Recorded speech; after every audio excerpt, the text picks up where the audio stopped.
আলোচনা চলছে রাহু কেতুর রাশি পরিবর্তন নিয়ে। কর্কট রাশির ক্ষেত্রে সব থেকে বড় গুরুত্বপূর্ণ বিষয় হচ্ছে রাহু কিন্তু রাশিতেই অবস্থান করছিল এবং সেই রাহু কিন্তু 18 মাস পর এই রাশি থেকে সরে গিয়ে রাশির দ্বাদশে তুঙ্গস্থ হচ্ছে এবং একইভাবে কেতু কিন্তু আপনাদের সপ্তম ঘর থেকে সরে গিয়ে ষষ্ঠে তুঙ্গস্থ হচ্ছে। এর একটাই কারণ, রাহু কেতু সহজভাবে বলতে গেলে একই সরলরেখার দুটো বিন্দু বলতে পারেন। ফলে সরলরেখা যখন মুভ করে সেই রাহু কেতু তখন মুভ করে যায়। ঠিক এরকম ধরনের নিত্য নতুন ভিডিও পেতে আমাদের চ্যানেলটি সাবস্ক্রাইব করুন এবং পাশে দেয়া বেল আইকনটি অবশ্যই প্রেস করুন। আমরা দেখতে পাচ্ছি কেতু ষষ্ঠে এবং রাহু রাশির দ্বাদশে। দ্বাদশ ঘর থেকে আমাদের অনেক কিছু বিচার করা হয়, বিদেশ যাত্রা, জেল, জরিমানা, হসপিটালাইজেশন, আমাদের খরচ, আরও বহু বিবিধ বিষয় এই দ্বাদশ ঘর থেকে আমরা আলোচনা করি। ষষ্ঠ ঘর থেকে আমাদের ঋণ, রোগ মুক্তি, শত্রুতা, যেখানে কেতু আসছে, আমাদের আরোগ্য, আমাদের প্রতিযোগিতা, অনেক কিছু ষষ্ঠ ঘর থেকে আমরা বিচার করি। তো প্রথমত রাহু দ্বাদশে আসার জন্য, রাহু রাশি থেকে সরে যাওয়ার জন্য আপনাদের যে মানসিক অস্থিরতা, কোনো বিষয় নিয়ে যদি এই 18 মাসে খুব টেন্স হয়ে থাকেন, খুব চিন্তিত থাকেন, সেই চিন্তার কিন্তু একটা অবসান এই সময় হতে চলেছে।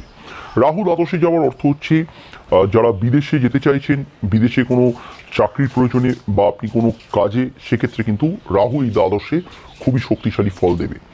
বিদেশ যাত্রার ক্ষেত্রে যেমন ভালো, তেমন সন্তানের ক্ষেত্রেও কিন্তু এই সময়টা ভালো যেতে পারে। সন্তানের জন্য যদি শিক্ষাগত ক্ষেত্রে তাকে যদি বিদেশে পাঠাতে চান কোনো পড়াশোনার প্রয়োজনে বা ইত্যাদি কাজে, সেই সময় কিন্তু এই যে টাইম পিরিয়ডটা পাচ্ছেন 7ই মার্চ থেকে 2020 অব্দি সেপ্টেম্বরে, সেই সময়ের মধ্যে পাঠাতে পারেন। তার কেরিয়ার কিন্তু সাকসেসফুল এই সময় হতে পারে।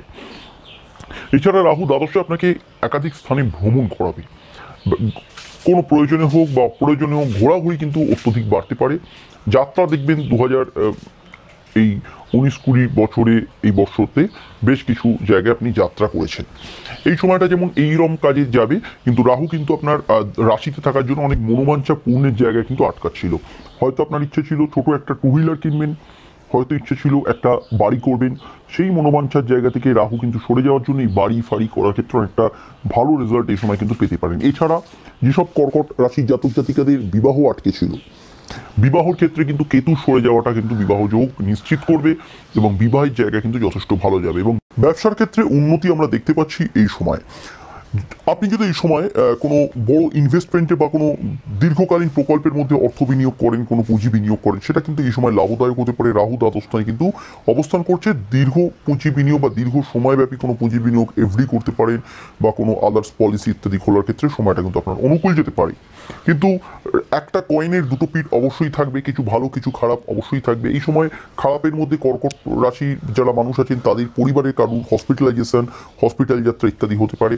রাহু যদি আপনার প্রচণ্ড নেগেটিভ থাকে, যদিও রাহু তুঙ্গস্থের চান্সেস কম, তবুও প্রচণ্ড নেগেটিভ থাকে, কোনো বাজে দশা পাস করে, আপনি যদি কোনো অনৈতিক কাজের সঙ্গে যুক্ত থাকেন, তাহলে কিন্তু এই সময় জেল জরিমানা হতে পারে।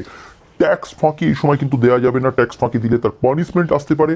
এখন অবধি যদি আপনার কোনো হেলথ ইন্স্যুরেন্স না খোলা থাকে, সেই বিষয়ে কিন্তু তদারকি করা শুরু করুন, কারণ কিছু খরচ এই সময় কিন্তু রাহু নেগেটিভ থাকার জন্য বাড়তে পারে। কেতু তুঙ্গস্থ ষষ্ঠ স্থানে, শত্রুরা কিন্তু পিছুপা হবে, শত্রুরা কিন্তু চট করে আপনার এই সময় ক্ষতি করতে পারবে না, এটা কিন্তু হরোস্কোপে দেখা যাচ্ছে। তবে লোন প্রাপ্তির পথে বা ঋণ শোধের পথে কিছু কিছু বাধা এই সময় থাকতে পারে। সঙ্গে থাকুন, আমি আরও পরপরই জানাতে থাকবো। আমাদের চ্যানেলটি যদি ভালো লাগে অবশ্যই সাবস্ক্রাইব বাটনটা পাশে প্রেস করে রাখবেন এবং দেখবেন সাবস্ক্রাইব বাটনটা প্রেস করার পর পাশে একটা বেল আইকন ফুটে উঠেছে, সেটা কিন্তু অবশ্যই প্রেস করে দেবেন। নমস্কার।